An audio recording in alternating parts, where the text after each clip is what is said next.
The following day, Xiaoning stood in front of the library lost in thought. Grandfather can be so unreasonable. I don't know what's gotten into him. Calling me 3 times a day, urging me to pursue a relationship with Li Xiulai, and now he claims that Li Xiulai is talented in cultivation? That's as unlikely as a pig climbing a tree. Forcing a smile, she opened the car door and invited Li Xiulai to get in. He thanked her politely before settling into the passenger seat, and Xiaoning followed shortly after. As they drove towards her grandfather's residence, she glanced at Li Xiulai, who was busy jotting down notes in his notebook. Grandfather insisted that everything that happened before was just a misunderstanding, she recalled. He actually wanted to introduce me to Li Xiulai as a prospective partner, but I didn't realize it at the time and dismissed the idea completely. And now look at how I've been judging him. Lately, Xiaoning had begun to notice subtle changes in Li Xiulai. Could it be that he's truly different now? He seems more composed, and he looks better too. The thought made her cheeks warm, but she quickly pushed the feeling aside. Am I really letting myself be swayed just because grandfather praised him? Meanwhile, Li Xiulai appeared completely absorbed in his own thoughts, paying no attention to her. He was preoccupied with more pressing matters. Yang Feilong, Lu Daxi-du, Yue Teng, Lin Yanhong. It's been over a week since I sent the CD, and I still haven't heard back from Brother Hong, he reflected. Did something go wrong? Maybe the front desk didn't deliver the CD. Otherwise, I would have received some word by now. I spent extra time perfecting that program. Based on Yang Feilong's reaction, I expected him to be astonished and contact me immediately. Still, these are minor concerns, he thought. Even if Brother Hong doesn't respond, I have a contingency plan in place. The path to power is never straightforward, and perhaps that's for the best. Suddenly, he looked up, catching Xiaoning off guard. Oh no, has he noticed me staring at him? She panicked, but Li Xiulai wasn't focused on her. Instead, he found her startled reaction somewhat puzzling. What's going on with her? Why does she seem so anxious? Xiaoning, noticing his glance, wondered, what's with that look? Does he think I'm acting strange? As soon as he returned to his writing, she pondered whether he was still upset about their earlier interactions. Trying to break the silence, she spoke up. Li Xiulai, how long are you going to follow me around like this? If you're trying to get my attention by playing hard to get, it's not going to work. Do you realize how much inconvenience this behavior causes others? Li Xiulai responded calmly. I'm not trying to get your attention. I've been occupied with more serious matters. Her words lingered in the air as Xiaoning considered his response. Have I been reading too much into everything? A short while later, they arrived at their destination. Xiaoning surveyed the surroundings. We're nearly at the top of the mountain, yet it's still so isolated.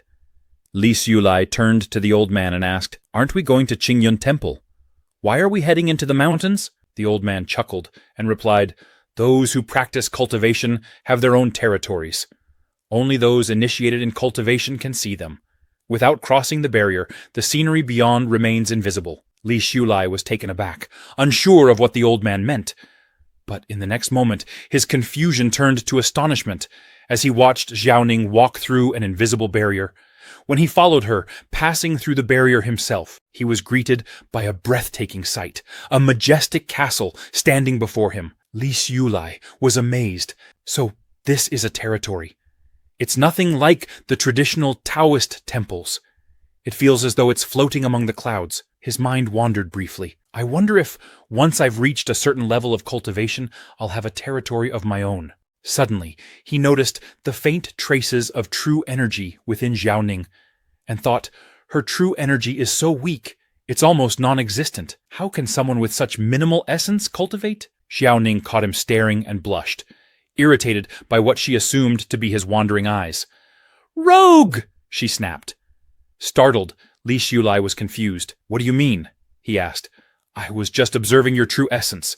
You've let your imagination run wild for no reason, he explained defensively. Xiaoning's face flushed a deeper shade of red. Don't say such nonsense, she replied, embarrassed.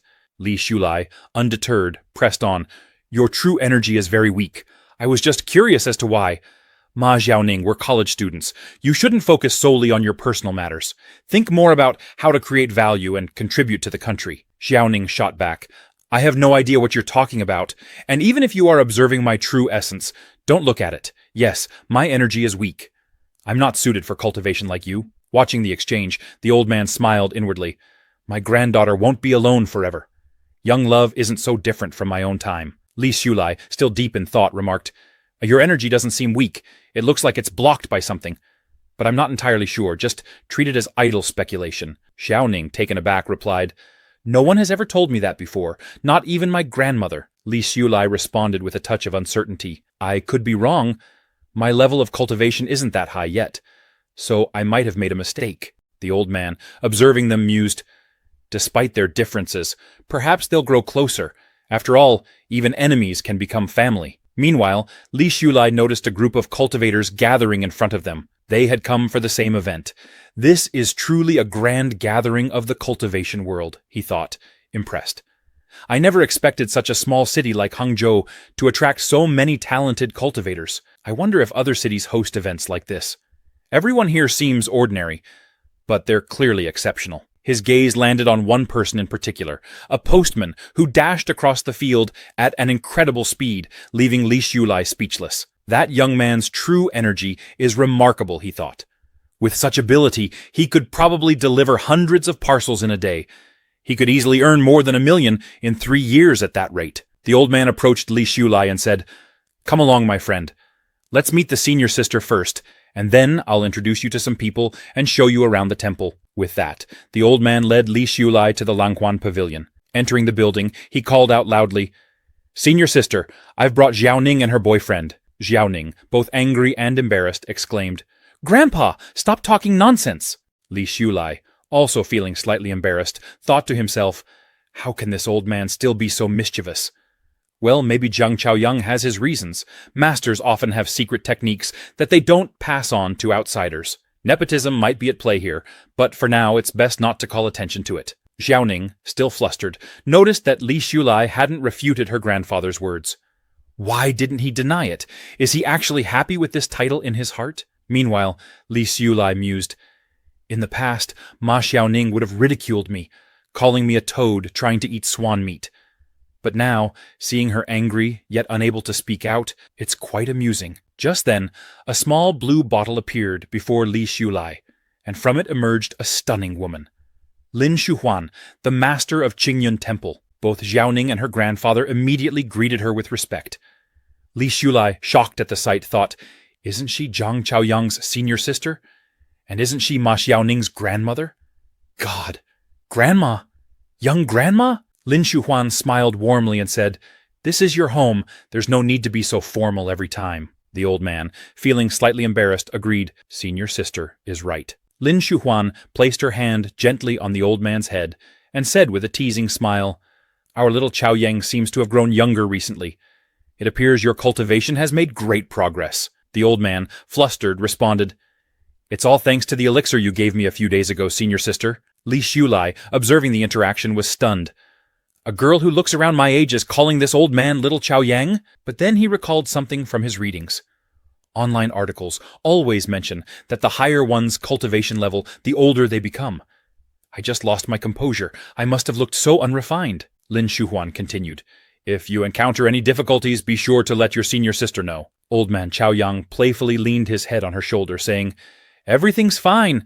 If I run into any trouble, you'll be the first person I turn to. Li Xulai, witnessing this scene, thought, It's incredible how someone so dignified can become so clingy in an instant. Even though I understand that everyone here practices cultivation, seeing this in person still feels strange. Lin Shuhuan finally turned her attention to Li Xulai, asking, So is this young man truly Xiaoning's boyfriend? She observed him closely, thinking, The true energy within him is quite pure. Perhaps he could help Xiaoning with her cultivation problem. Xiaoning, clearly uncomfortable, quickly explained, Grandma, he's not my boyfriend. Grandpa just said that. We're only classmates. Frustrated, Lin Shuhuan turned to the old man, asking, If he is not Xiaoning's boyfriend, why did you bring him here to meet me? Old man Chaoyang, suddenly nervous, tried to explain to Lin Shuhuan, I just thought he had good aptitude and strong character. He seemed like a suitable candidate, so I wanted him to become your disciple. Upon hearing this, Lin Shuhuan glanced at Li Xulai, and quickly realized that his true energy was remarkably pure, upright, and awe-inspiring. However, she turned to Old Man Chao and said, No rush. Let's head to the banquet hall first, and meet the other practitioners. Old Man Chow understood exactly what his senior sister meant. He approached Li Xiulai with a big smile, congratulating him. Confused, Li Xiulai wondered why the old man looked so pleased. Old Man Chow leaned in and said, "If my senior sister wasn't satisfied with you, she would have rejected you on the spot. Since she hasn't, well, you can consider that a good sign, but be ready. Senior sister may have a small test for you." He then laughed heartily and shouted, "Come along, my future nephew." Moments later, they arrived at the banquet hall, filled with people laughing and conversing. However, when Lin Shuhuan entered the room, everyone fell silent, bowing their heads respectfully. Some called her Grandma, others Senior Sister, Lord of Langhuan Pavilion, or simply Master. Lin Shuhuan smiled and said, "Please everyone, take a seat." After a brief pause, she continued, "Another year has passed, and I trust everyone's cultivation has improved. I'm sure you've all noticed that over the past few months, the spiritual energy in the earth has become more concentrated than before. This is a significant change, one that only happens once in a century. We must guard against arrogance and impatience, remain diligent, and seize this rare opportunity to advance our cultivation." Li Xiulai, listening intently, thought to himself, "I wonder if the increase in spiritual energy has anything to do with my rebirth. The timing seems too coincidental." Lin Shuhuan then addressed the crowd, saying, "As is tradition, we will hold a small event this year. The winner will receive a magic weapon from Langhuan Pavilion." Excitement rippled through the crowd. Someone exclaimed, "The magic weapon sent by Langhuan Pavilion last year was a remarkable flying device.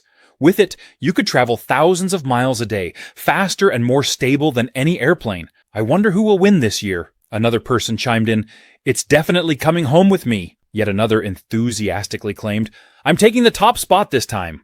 Old Man Chow smiled, looking around the room, and then confidently announced, "The one who's going to win this year is standing right next to me." The room buzzed with excitement, with people murmuring, "This young man was recommended by the master of Langhuan Pavilion. He must be a genius." One person added, "His true essence is as pure as fire. I've never seen anything like it." However, someone else reminded the group, "The event changes every year. It's not always a martial arts competition. It might have nothing to do with Zhen Yuan." Li Xiulai, feeling the pressure, clenched his teeth nervously and whispered to Old Man Chow, "I'm just a beginner. I haven't even mastered any real skills yet." Old Man Chow patted his shoulder reassuringly. "Don't worry too much. These conferences are mostly for fun and entertainment." But inwardly, he knew the truth. This may very well be the test my senior sister has in store for him. Li Xiulai sighed and said, "I'll trust you on this." Meanwhile, Xiao Ning, overhearing their conversation, grew irritated. "You call my grandfather uncle. So what should I call you?" She fumed silently. Old Man Chow, noticing her expression, chuckled and said to Li Xiulai, "Relax. It's simple and you'll understand in a moment." A short while later, Old Man Chow led both Li Xiulai and Xiao Ning to the other side of Langhuan Pavilion, where the competition would be held. As they arrived, Li Xiulai was stunned by the sight before him. "This is a practitioner conference?" he thought incredulously. He saw cultivators flying on swords, others practicing advanced magical techniques, and the sheer scale of it all left him speechless. Shouldn't there be some kind of structured fighting competition? Suddenly, an announcement echoed through the hall. "This year the event is cooking." Li Xiulai blinked in disbelief. Cooking? He then watched as many of the attendees prepared to showcase their culinary skills in hopes of impressing Lin Shuhuan, the Lord of Langhuan Pavilion. Upon observing the scene, Li Xiulai thought to himself, "Are all the activities in this cultivation world so simple and straightforward? No one seems surprised except for me, which makes me look rather inexperienced." Xiao Ning, noticing his expression, asked, "Are you disappointed? The path of cultivation is long and often monotonous, and we can't gather just to discuss ancient texts every time. My grandmother believes in balancing work and rest. That's why she organizes this annual event, an opportunity to relax and connect with others. Her lifelong hobby is food. So whoever can impress her with their cooking will win." She then asked, "Have you decided what dish you're going to make?" Li Xiulai shook his head. "I haven't decided yet." Xiao Ning gave him a few suggestions, saying, "It's rather hot and humid today, and I don't have much of an appetite." Maybe something spicy would whet her appetite. Dishes like shredded chicken, spicy chicken, cold rabbit, or mapo tofu seem like good options. She looked at him, hoping he would catch the hint. "Oh, by the way, my grandmother's wife is from Sichuan, so maybe she'll miss the flavors of her hometown. But Well, I didn't say anything. Seeing Xiaoning worry and drop so many hints, Li Xiulai thought, Ma Xiaoning, you actually seem concerned about me. How strangely cute. Fortunately, Li Xiulai had long honed his cooking skills. In his previous life, his girlfriend often demanded he make various dishes for her. Honey, I want golden garlic pork ribs. Honey, how about French garlic lamb chops? Oh, I'm craving tonkotsu ramen, and I want you to make it from scratch, starting with the dough. She would always sweet-talk him, making him whip up all kinds of meals to satisfy her picky taste. Because of her, Li Xiulai had worked hard to master his culinary skills, becoming proficient in the 8 major Chinese cuisines, including Sichuan, Cantonese, and Fujian styles, and even dabbling in French and Italian cooking. In the end, a man who tries to please others may not always succeed in relationships, but at least he walks away with useful skills. As Li Xiulai stood in front of the cooking table, deep in thought, Lin Shuhuan noticed him and smiled. He's just standing there, not doing anything. Old man Chow, watching from the side, couldn't help but mutter, "This kid. What are you standing around for? Don't tell me you can't cook. Was I just boasting for nothing?" He began to feel a bit embarrassed, but Lin Shuhuan calmly said, "Don't worry, there's no need to rush." She glanced at old man Chow and added, "Even at your age, you're still so impatient. Cooking is like cultivation. You can't hurry it. Just like when preparing fresh seafood, you need patience." Li Xiulai slowly opened his eyes and thought, "What should I make?" As he surveyed the ingredients available, a great idea struck him. There are so many specialties here. I'll create something truly impressive.